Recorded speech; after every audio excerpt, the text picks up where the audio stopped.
Question number पहला, घेरास्पद का संधि विच्छेद होगा option number A, option B, option C, option D. चलिए बताइए कौन सा होगा।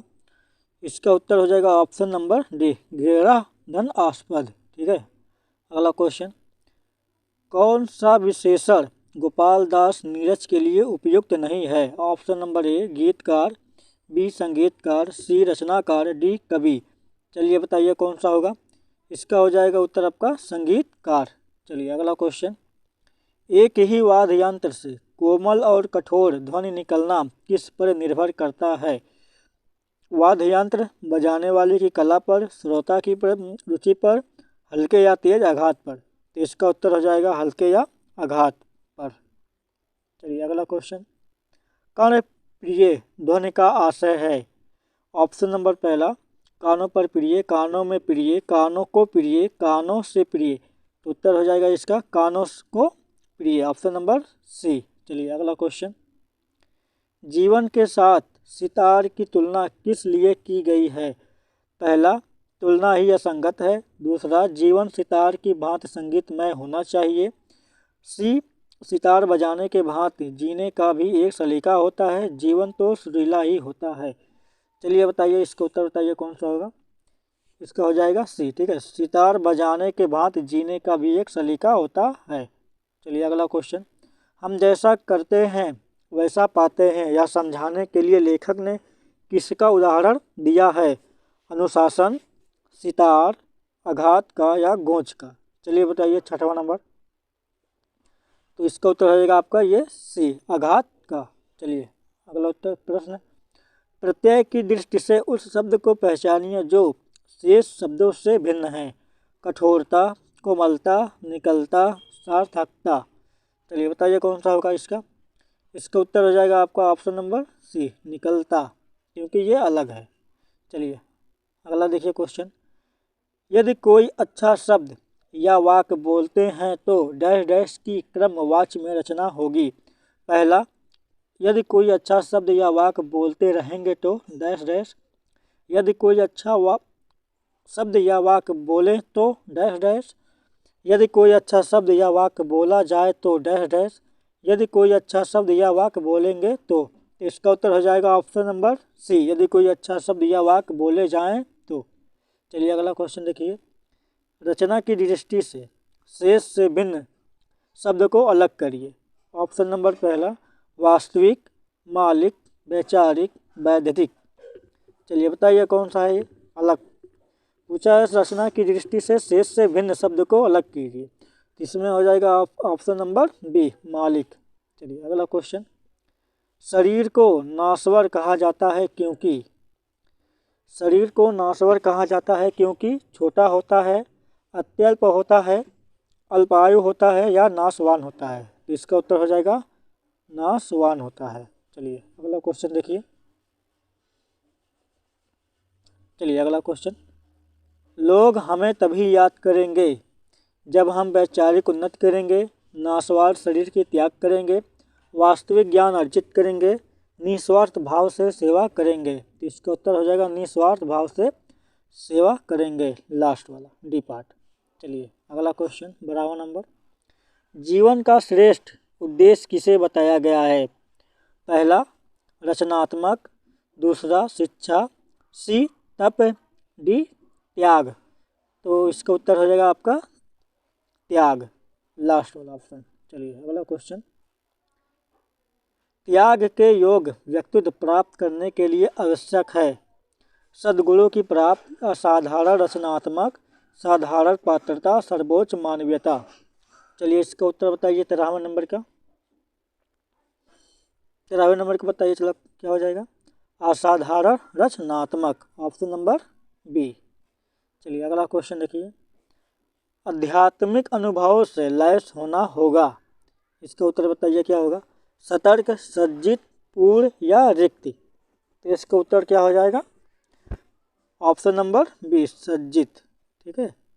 चलिए अगला क्वेश्चन, आध्यात्मिक शब्द का निर्माण किस उपसर्ग की सहायता से हुआ है।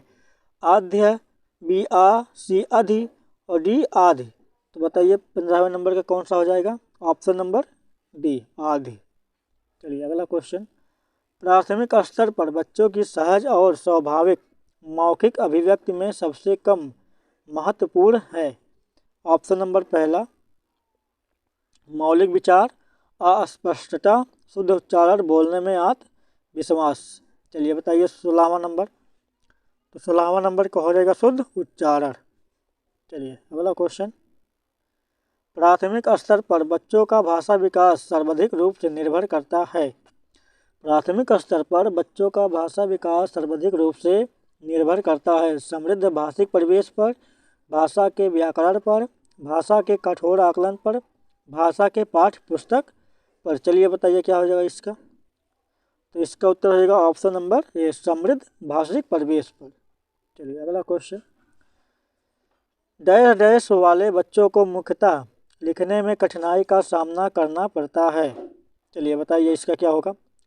डैश डैश वाले बच्चों को मुख्यतः लिखने में कठिनाई का सामना करना पड़ता है। पहला अफेजिया, बी डिसलेक्सिया, सी डिस्ग्राफिया और डी डिसकैल्कुलिया।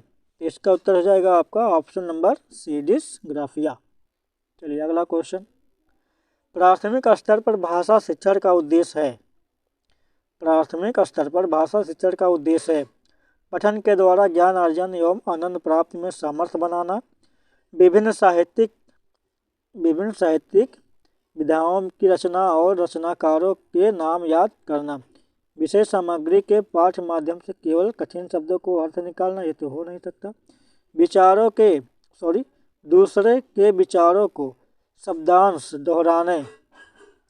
दोहराने मात्र की कुशलता का विकास है। चलिए बताइए 19वां का क्या हो जाएगा। तो इसका उत्तर हो जाएगा ऑप्शन नंबर ए, पठन के द्वारा ज्ञान अर्जन एवं आनंद प्राप्ति में सामर्थ्य बनाना। चलिए अगला क्वेश्चन, प्राथमिक स्तर पर पाठ्य पुस्तकों में विषय वस्तु का फलक डैश डैश हो जिसमें डैश डैश के सरोकार छलकते हों। ऑप्शन नंबर ए, उच्च विद्यालय, बी विस्तृत अभिभावक, सी विस्तृत समाज, डी उच्च समाज। चलिए बताइए क्या होगा इसका। इसका आपका उत्तर हो जाएगा विस्तृत समाज, ऑप्शन नंबर सी। चलिए अगला क्वेश्चन, भाषा वैज्ञानिक दृष्टि से भाषा और बोली में क्या है। आंशिक संबंध नहीं होता, अंतर नहीं होता, अंतर होता है, आंशिक संबंध होता है। चलिए बताइए। तो इसमें अंतर नहीं होता। पूछा है भाषा वैज्ञानिक की दृष्टि में से भाषा और बोली में क्या, तो भाषा और बोली में कोई अंतर नहीं है। चलिए अगला क्वेश्चन, बहुभाषिकता हमारी डैश डैश भी है और हमारी सभ्यता व डैश डैश का अभिन्न अंग है। चलिए बताइए कौन सा है। समस्या पहचान, विडंबना संस्कृत, चुनौती संस्कृत, पहचान संस्कृत। चलिए बताइए 22वें का। तो 22वें का हो जाएगा ऑप्शन नंबर डी, बहुभाषिकता हमारी पहचान भी है और हमारी सभ्यता व संस्कृति का अभिन्न अंग भी। चलिए अगला क्वेश्चन 23 है। एक 3 साल के बच्चे से किसी भी ऐसे विषय पर अच्छी तरह से बातचीत की जा सकती है जो उसके डैश डैश दायरे के अंदर आता है। चलिए बताइए। पहला विद्यालय, बी भावनात्मक, सी संज्ञानात्मक, डी भौगोलिक। इसका उत्तर हो जाएगा संज्ञानात्मक, ऑप्शन नंबर सी। चलिए अगला क्वेश्चन देखिए। विश्व की सभी भाषाएं थोड़े से फेर बदल से एक ही लिपि में लिखी जा सकती है, यह कथन है पूर्णतः सत्य है, भ्रामक है, आंशिक रूप से सत्य है, पूर्णतः सत्य नहीं है। इसका उत्तर हो जाएगा पूर्णतः सत्य है। चलिए अगला क्वेश्चन, भाषा में आकलन का अर्थ है। ऑप्शन नंबर ए, साहित्यिक विधाओं की जानकारी का आकलन, भाषा व्याकरण का आकलन, भाषा प्रयोग की क्षमता का आकलन, अलंकारिक भाषा के प्रयोग का आकलन। तो इसका क्या हो जाएगा, भाषा प्रयोग की क्षमता का आकलन, ऑप्शन नंबर सी। चलिए अगला क्वेश्चन, इसको थोड़ा सा छोड़ कर दूँ मैं, ठीक है। अब ठीक है। बच्चों की लेखन क्षमता का आकलन करते समय आप सर्वाधिक महत्वपूर्ण किसे मानते हैं। सुंदर लेखन, व्याकरणिक ज्ञान, शुद्ध वर्तनी या विचार तत्व पे। चलिए बताइए 26 का।